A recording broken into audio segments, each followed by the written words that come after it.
Bueno, están pasando las iniciativas de Andrés Manuel López Obrador, tanto en la Cámara de Origen como en la Revisora. Ya saben que están estas tres leyes en la Cámara de Diputados, en la Cámara de Senadores. Braulio López Ochoa, coordinador de Movimiento Ciudadano en la Cámara de Diputados. Muchísimas gracias por acompañarnos, Braulio.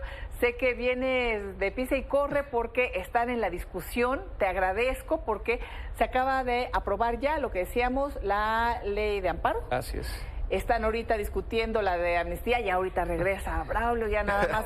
Pero sí queríamos que nos dieras las impresiones de lo que está sucediendo y lo que se aprobó ya en Cámara de Diputados sobre la ley de pensiones, pasa a la de senadores, se aprueba en comisiones y mañana pasa al Pleno. Así es.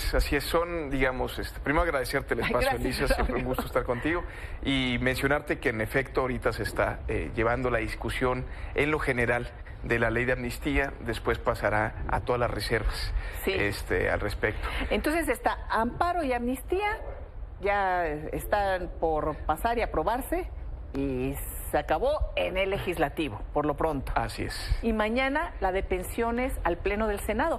Hay muchas dudas sobre esta ley de pensiones, Braulio, y sobre todo además, pues muchos dichos encontrados por parte de los grupos parlamentarios, obviamente los prooficialistas, la oposición, y la gente dice, ¿qué va a pasar con mi pensión? ¿Qué sucede?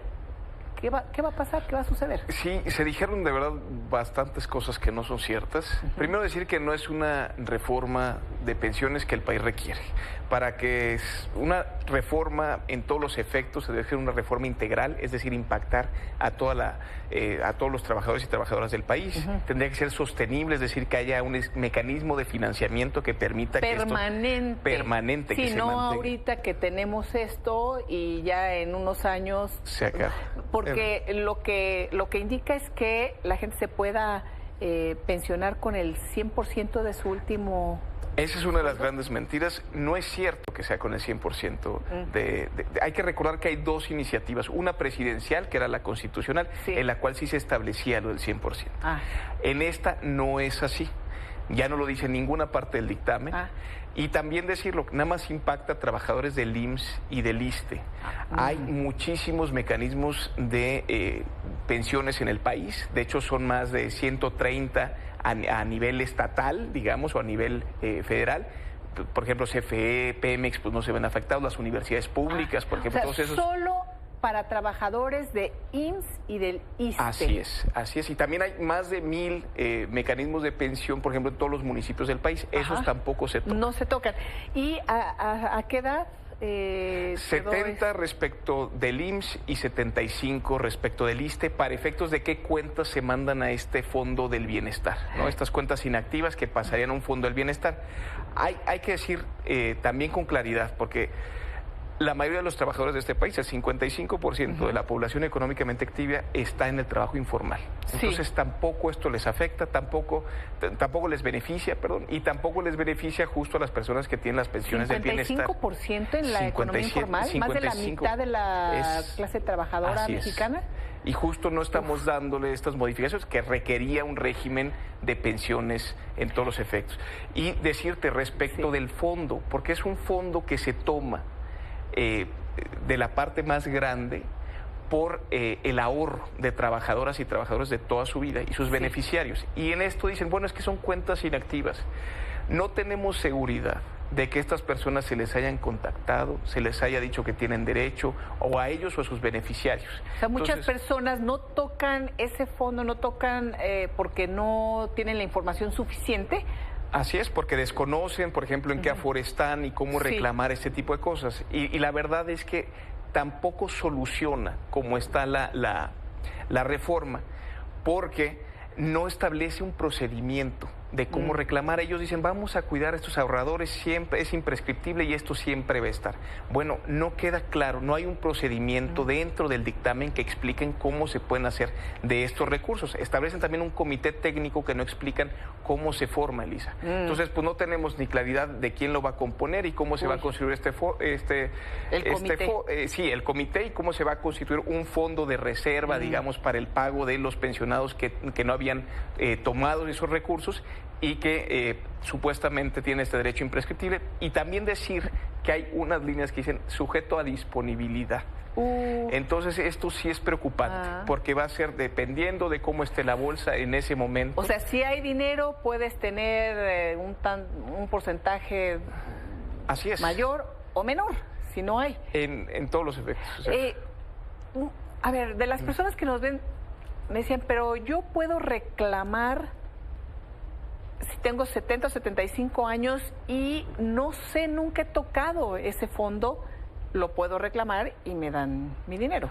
Exacto. Sí, o sea, eso sí se puede hacer. Se señala eso, pero justo a lo que decíamos, sujeto a disponibilidad, con poca claridad de cómo está el comité técnico, con poca claridad, al menos de lo que se ha aprobado. Después podría ser un decreto que reglamente esto, pero pues tampoco tienes claridad del procedimiento que tienes que llevar hasta con qué instancia para efectos de que te regresaran eso a lo que tienen derecho. Oye, pero ¿qué tiene que ver el ejército, los militares en todo esto? En este comité técnico o no comité técnico, o sea, ahí no sé qué van a hacer. No han establecido en sí un vínculo en ellos, o sea, lo mandan justo a un decreto presidencial que no sabemos cuál va a ser el contenido, pero también decirte que no hay seguridad ni siquiera para los que se ven beneficiados, porque hay un grupo de trabajadores que dicen, si tú estás por debajo del salario promedio del IMSS, es decir, como 16,000 pesos por ahí, si tu pensión era de 3,000, pues va a subir a 16,000. Pero como justo no hay claridad de este fondo y es sujeto a disponibilidad, pues no se sabe por cuánto tiempo. Ahora sí que sí hay dinero, ¿no? Y es un fondo Está como semilla. hablando de memes, ahora que están los memes, ¿no? Tú me dijiste que 16,000, sí hay dinero, sí hay disponibilidad. No, está tremendo. Bueno, no sé. Y entonces pues tampoco le das garantía a estos trabajadores de lo que van a recibir y por cuánto tiempo. Y lo más preocupante es que no, y esto lo dijo la presidenta de la comisión, que no hubo corridas actuariales para ver justo el número de los beneficiados, qué montos, porque es un monto de complemento, es decir, de 3 a 16,000, ese es el complemento que te voy a dar en tu pensión para que sea una pensión justa, pero no se sabe cuántas personas van a estar ahí, cuánto dinero se cuenta en el fondo y tampoco a qué cantidad de personas se les va a tomar este dinero, que fueron cuentas inactivas para llevarlo esto. Entonces, pues son varias incertidumbres que realmente con esta poca transparencia que pues deja muchísimas dudas. Sí. Oye, Braulio, hay muchas dudas, muchas preguntas. Lo que viene, el tiempo apremia en televisión, pero sé que también estás ahorita en esta otra discusión, pero estemos en contacto para saber qué sigue con todo esto y si va a haber algún cambio o esto ya es definitivo, si se van a ir si va a llegar hasta la Suprema Corte este caso, y también, pues después, qué opciones puede haber para los trabajadores, bueno, en este caso del IMSS, del ISSSTE, y ver si tenemos que hacer una reforma de pensiones en serio que pueda abarcar a este 55% que trabaja en la economía informal, más a todos los trabajadores que no están en el IMSS o en el ISSSTE. Pero, bueno, te emplazo para que No, es el gran reto. Yo creo que es el gran reto y es algo que se debería de fomentar. La verdad, la reforma a las pensiones es urgente, pero se tiene que discutir con seriedad, con tiempo. Estas 3 reformas, amnistía, amparo y la de pensiones, se inscribieron hace 2 semanas. Se hacen muy rápido y la verdad es que no hay posibilidad de modificar nada. Y eso creo que es terrible, porque sí tocan temas que pudieran ser mejor discutidos de mejor manera, estructurados, y no se tocan, ¿no? Y además decirte, pues hay muchos temas que sí empezado desde hace mucho tiempo por legisladores como reforma a las 40 horas, la ley Silla, por ejemplo, para que los trabajadores se puedan sentar durante sus 8 horas de trabajo. ¿Y esas siguen ahí enlatadas? Y siguen ahí. Ley General de Aguas, por ejemplo. Sabemos que hay una crisis hídrica en todo el país y en este sexenio no se ha querido tocar el régimen de aguas cuando es necesarísimo. Yo creo que nos pudimos enfocar justo en estas cuestiones que sí requieren mucho estudio, pero que con mucha seriedad se podían llevar a cabo. Braulio, muchísimas gracias. Sigamos en contacto. Muchas gracias a ti, Elisa. Y con todo gusto.